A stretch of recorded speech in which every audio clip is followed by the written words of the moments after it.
Bismillahirrahmanirrahim. Assalamu alaikum, dear students. How are you? I hope you'll be fine. This is chapter number 6 of your textbook, Oxford Modern English Book 5, Behlul. Today we are going to read and I'll explain it to you in detail. So hold a pencil in your hands. We are going to discuss words meaning that will come across in the chapter.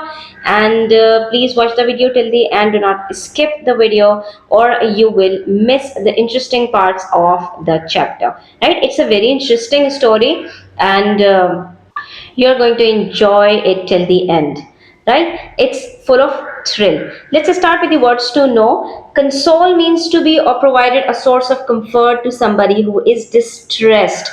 किसी को तसल्ली देना और खासकर ये word use किया जाता है जब आप किसी को जो है वो ताज़ियत करने के लिए जाते हैं, यानी किसी के घर में कोई डेथ हो जाए और आप वहां पर उसको तसल्ली देने के लिए जाते हैं. That is console. Pantry is a small closed space connected to the kitchen in which food may be stored.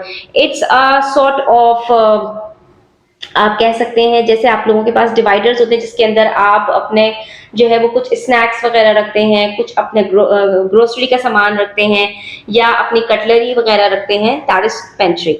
Tucked into means ate hungrily. ऐसे खाना जैसे भूखों की तरह बहुत दिन से भूखे हों. Let's begin the story. Morning coffee is always served to me on the veranda overlooking the state. It is a joy to look out every morning and watch the sunshine gradually spread across the slopes and to sip my own coffee served to me by Behlul. तो ये एक opening है, introduction है story का, जिसमें वो एक खातून है बता रही हैं कि मेरे जो है वो सर्वेंट था बहलोल और वो ही मुझे मॉर्निंग कॉफ़ी सर्व किया करता था और जो है मैं सुबह सुबह मॉर्निंग कॉफ़ी के साथ स्टार्ट करती थी जो मुझे बहलोल दिया करता था. Now who was Bahlol? She is describing him. Behlul has been with the family a long time now and life would not be the same without him. ठीक है, बहुत टाइम से हमारे घर का सर्वेंट था, घर का मुलाजिम था और उसके बगैर अब हमारी जिंदगी कुछ नहीं थी. He came to work for the family when I was a teenager. He does not get excited about anything. He is always calm. He seldom smiles or shows his feelings and he is a wonderful cook. यहाँ पर उसके सारे attributes बता दिए कि जब मैं teenager थी यानी अपने टीन्स में थी और नाउ आई एम मैरिड, तो तब से वो हमारे घर में मुलाजमत कर रहे हैं और बहुत कम बात करते हैं, बहुत कम हंसते हैं, काम रहते हैं, कूल रहते हैं और कुकिंग बहुत शानदार करते हैं. Let me tell you about the only occasion when I was angry at him. तो सिर्फ एक मरतबा जिंदगी में ऐसा हुआ कि मुझे उनके ऊपर गुस्सा करना पड़ा और वो पूरा ओकेजन कि वो क्या वाकया था, क्या इवेंट था, कब ऐसा हुआ, वो अब पूरा स्टोरी में बताएंगी और बहुत ही शानदार स्टोरी होने वाली है. Late one afternoon, the area councillor and his wife called to see me. इनके जो एरिया काउंसलर थे अपनी वाइफ के साथ मिलने के लिए आ गए. They made no sign of wanting to leave, but sat and talked as the dusk turned into night. वो बैठे रहे और जाने का नाम नहीं ले रहे थे, कोई साइन शो नहीं कर रहे थे जैसे वो जाने वाले हों. यहाँ तक कि जो शाम थी वो रात में ढल गई. ठीक है, और जाहिर सी बात है जब रात का वक्त हो गया तो अब उनको फिक्र हुई कि कुछ खाने के लिए बंदोबस्त करना चाहिए. I thought I had better offer them some supper, but I doubted whether we had anything suitable in the pantry. I excused myself and went into the kitchen. अब उन्होंने ये सोचा कि मुझे इनको खाने के लिए रोकना चाहिए. शाम के सपर बेसिकली कहते हैं उस खाने को जो लंच और डिनर के बीच में किया जाता है. जैसे अगर आप ब्रेकफास्ट और लंच को मिला दें, उसके बीच में किसी टाइम में खाना खाएं, उसको ब्रंच कहते हैं. इसी तरह से शाम की चाय के साथ जो स्नैक्स और रिफ्रेशमेंट होता है दैट इज सपर, यानी कि थोड़ा सा मगरिब के बाद जो आप खाना खाते हैं. Behlul, I said, what do we have for supper? Leftover food from lunch, madam, he replied, and then explained further, tomorrow is market day, no food in the house today, madam. तो अब बहलोल ने भी इनको डरा दिया कि भाई कोई खाना बचा बचा नहीं है क्योंकि कल मार्केट डे है, तो जाहिर सी बात है कि ग्रोसरी के लिए हम कल ही जाएंगे और आज तो बस वही खाना है जो दिन में पका था और बच गया था. What are we going to give the guests? I asked. Behlul stared at me blankly. ठीक है, he turned blank. उसको कुछ नहीं पता चला कि अब क्या बोलूं मैं, क्योंकि खाने के लिए तो वाकई कुछ भी नहीं था. In the pantry cupboard I found an old tin without a label. तो खातून को क्या मिल गया? पैंट्री के अंदर से एक टिन मिल गया जिसमें कुछ खाने पीने का सामान तो था लेकिन उसके ऊपर कोई लेबल नहीं था, यानी ये नहीं पता चल पा रहा था कि उसकी क्या एक्सपायरी है. ठीक है, what is this Behlul? I asked. No label madam, I don't know, came the brief reply. तो जैसे कि उनकी आदत थी कि बिल्कुल मुख्तसर सा जवाब दिया करते थे, यहाँ पर भी उन्होंने कह दिया कि मैडम कोई लेबल नहीं लगा हुआ, मैं कैसे बता सकता हूँ कि ये क्या चीज़ है और इसकी एक्सपायरी कब की है, मुझे नहीं मालूम। उन्होंने बिल्कुल मुख्तसर सा जवाब दिया, ब्रीफ रिप्लाई।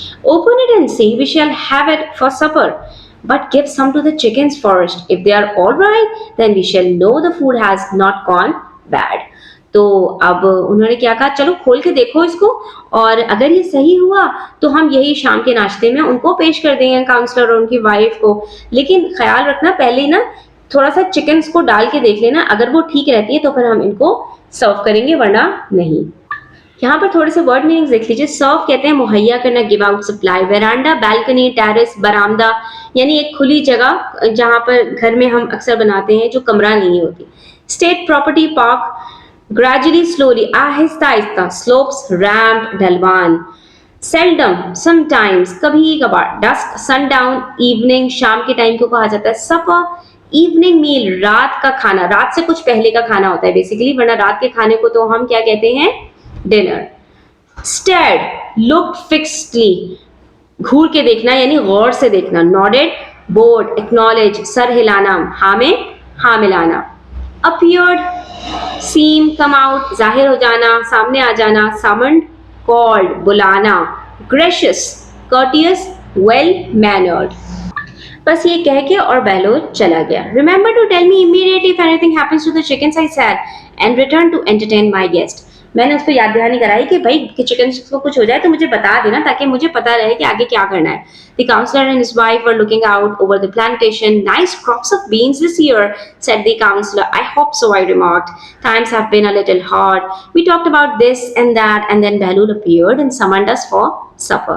ठीक है, ये सब कुछ इनके बीच में गुफ्तगू हो रही थी कि फिर इतने में बहलोल आया और उसने हमें सफर के लिए बुलाया। Do join me for a little supper, I said to my guest. Goodness gracious! exclaimed the counselor. Is that the time? I'm sorry, we must go. Counsellor थोड़ा सा शर्मिंदा से हुए, उन्होंने कहा, वाह भाई, शानदार, बड़ी मेहरबानी आपकी, लेकिन हमें चलना चाहिए, खाने वाने के चक्कर में आप कहाँ पड़ गए, जैसा कि अक्सर तकल्लुफन जो है वो मेहमान मेजबान से कहा करते हैं। Not at all, I said. Please have something to eat before you go. मैंने इंसिस्ट किया कि नहीं नहीं, आप कुछ खाकर जाएंगे, ऐसा थोड़ी हो सकता कि आप बगैर कुछ खाए पिए चले जाएं। Behlul served the meal and then hovered about, listening to the conversation. Have you fed the chickens, Behlul? I asked before we started eating. तो बहलोल वहीं पे चक्कर लगाने लगा खाना सर्व करने के बाद। तो मैंने बहलोल से पूछा, तुमने चिकन्स को तो डाल दिया था ना, ये ना हो कि हम इनको बासी खाना खिला दें। तो yes madam, he replied and then hurried out of the room. ये कह के उसने बाहर की तरफ डाली। He's gone to see if the chickens are still alive, I thought to myself and tucked into the food. ये कह के अब वो बाहर निकल गया। मैं यही सोच में पड़ गई कि यकीनन वो ये देखने गया होगा कि चिकन्स ठीक हैं, यानी उनको कुछ हुआ तो नहीं खाना खाने के बाद। We were having a pleasant chat after our meal when Behlul burst into the room. हम बड़ी खुशगवार सी गुफ्तगू कर रहे थे खाना खाने के बाद कि अचानक से जो है वो वारिद हो गया बहलोल और घबराया हुआ सा था। Madam madam, the chickens, wailed Behlul.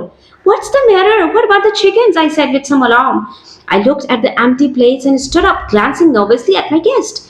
ये थोड़ी सी एक पैनिक सिचुएशन हो गई थी। क्या हुआ, क्या हुआ, चिकन्स को क्या हुआ, क्या वो ठीक है? और मैं प्लेट्स की तरफ देखने लगी कि हमने तो अभी खाना फिनिश किया, हम तो सब कुछ खा पी चुके हैं, चिकन्स को कुछ हो गया है तो इसका मतलब है हमारी खैर नहीं है। They are dead, madam, cried the cook, wringing his hands. उसके हाथ कपकपा रहे थे और उसने कहा, वो तो मर गई।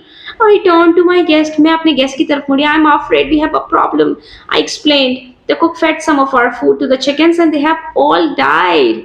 I shall have to call for the doctor. I don't know how to put this politely, but may I ask you to please go to the bathroom and be sick? यहाँ पे एक बड़ी ऑकवर्ड सी situation हो गई थी कि जो है खातून को समझ में नहीं आ रहा था कि वो गेस्ट को क्या कहें क्या ना कहें। उन्होंने कहा कि थोड़ी प्रॉब्लम हो गई है, हमारी मुर्गियाँ थी वो मर गई हैं और उन्होंने कुछ उल्टा सीधा खा लिया था, और मैं आपसे भी रिक्वेस्ट करूँगी कि आप लोग भी वॉशरूम जाएँ और वॉमिटिंग करने की कोशिश करें, जो कुछ खाया है उसको बाहर निकालने की कोशिश करें। Be sick, asked the shocked visitors यहाँ पर बिल्कुल शॉक हो गए। क्या मतलब है आपका इस बात से? उनका मतलब ये था कि आप ये कैसी बातें कर रही हैं, बिल्कुल ही अजीब सी बातें हैं ये तो सारी। Yes, I'm terribly sorry, I said. Please get rid of the food. I don't want you to suffer from food poisoning.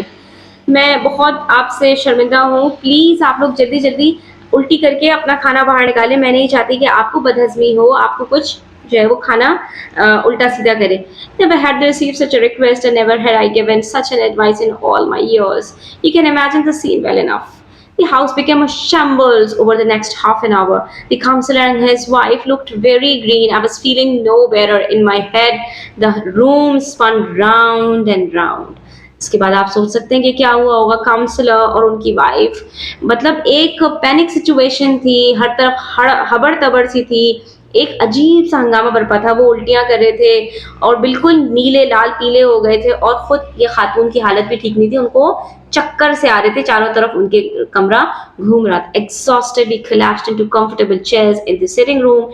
We sat wrapped in blankets by the fire, looking into the flames and trying not to think about what happened. I rose and went to check on Behlul. The poor man had looked so upset. अब ये खातून उठी और जाके बहलूल के पास बैठी कि उसको थोड़ा सा तसल्ली दें और उसको थोड़ा सा जो है वो समझाएं। वो बेचारा बहुत ही अपसेट हो गया था। I found Behlul sitting on the back doorstep, his head in his hands, gently rocking to and fro and whimpering softly. मैंने बहलूल को देखा, वो बाहर की तरफ बैठा हुआ था, सर उसने अपने हाथों से पकड़ा हुआ था, आगे पीछे घूम रहा था, कुछ मुंह में बड़बड़ा रहा था और बहुत ही घबराया हुआ था। Never mind, Behlul, I said, trying to console him. It's not your fault. It couldn't be helped. I'm sure our visitors will be all right. तो यहाँ पर मैंने उसको तसल्ली दी कि तुम परेशान ना हो, इसमें तुम्हारी कोई गलती नहीं थी। तो ये तो कुछ भी किसी के साथ भी हो सकता है। मैं जो है वो उम्मीद करती हूँ कि हमारे विजिटर्स को कुछ नहीं होगा। तो जब ये बात उन्होंने कही, बहलूल looked up at me with tear-filled eyes. तो बहलूल आंसू आंख में लिए हुए मेरी तरफ गौर से देखने लगा, जैसे मैंने पता नहीं क्या कह दिया हो। I suppose we had better collect up the chickens now, I suggested. तो जब वो उठा तो मैंने कहा कि बेहतर है कि हमें चिकन्स को उठा लेना चाहिए। तो Bahlul give me a blank look. यहाँ पर उसने मुझे खाली खाली नजरों से देखा कि जैसे मैं क्या कह रही हूँ। The chickens, Behlul? I explained. They should not be left lying around. Where are they? मैंने मजीद आगे बात बढ़ाते हुए कहा कि मैं चिकन्स की बात कर रही हूँ, वो कहाँ पड़ी हुई है, मतलब जो कुछ बेचारी मरी हुई होंगी तो हमें उनको उठा लेना चाहिए, ऐसे तो नहीं छोड़ देना चाहिए। Chickens, madam? asked Behlul. How can we find the chickens? Well, where did they die? I asked. They must be in the backyard somewhere. तो बहलूल ने कहा, मैडम चिकन्स को हम कैसे उठा सकते हैं, हम कैसे पता करें कि चिकन्स कहाँ हैं? कैसी बातें कर रहे हो? वो यकीनन बैकयार्ड में होंगी ना, जहाँ पर उन्होंने खाना खाया होगा, वहीं से उठाना है ना उनको। तो no no madam, said Bahlul, the chickens are not here. I told you they are dead. नहीं नहीं मैडम, आप गलत समझ रही हैं, वो तो मर गई हैं, मैंने आपको बताया था ना कि वो तो मर गई हैं। तो I don't know, said Bahlul. Yes Bahlul, I said with some irritation. इस मरतबा मैं थोड़ा झंझलाहट का शिकार हो गई और मैंने कहा हाँ सही है, बट वेयर आर दे? लेकिन वो हैं कहाँ? मरी हुई कहीं तो पड़ी हुई होंगी ना, उन्होंने खाना खाने के बाद कहीं तो मरी होंगी, तो वो कहाँ हैं? I don't know, said Bahlul. The fox killed them and took them away somewhere. उनको तो लोमड़ी ने खाया है और उनको कहीं ले गया, मुझे क्या पता कि मुर्गियां कहाँ हैं। Did they not die of food poisoning? I asked. क्या वो खाना खाने की वजह से नहीं मरी थी? No, madam, said Bahlol, a fox killed them. एक लोमड़ी ने उनको मारा है, खाना खाने से थोड़ी मरी थी। I took a deep breath. I took a deep breath. I was too weak to attack the man. I turned and walked unsteadily into the house. I had some explaining to do, an apology to make. यहाँ पर मैं बहुत कमज़ोर पड़ गई थी, मेरे पाँव मन भर के हो गए थे, मुझे समझ ही नहीं आ रहा था कि मैं क्या करूँ और क्या ना करूँ। मुझे अंदर जाकर अभी एक एक्सप्लेनेशन और देनी थी। सो यू सी स्टूडेंट्स, हुआ क्या था और खातून ने समझा क्या था। एक छोटी सी मिसअंडरस्टैंडिंग्स की वजह से घर में कितना बड़ा तूफान बर्पा हुआ। I hope students you enjoyed the video. Please hit the like button, subscribe to my channel. Thanks for watching the video till the end. Take care. Allah Hafiz.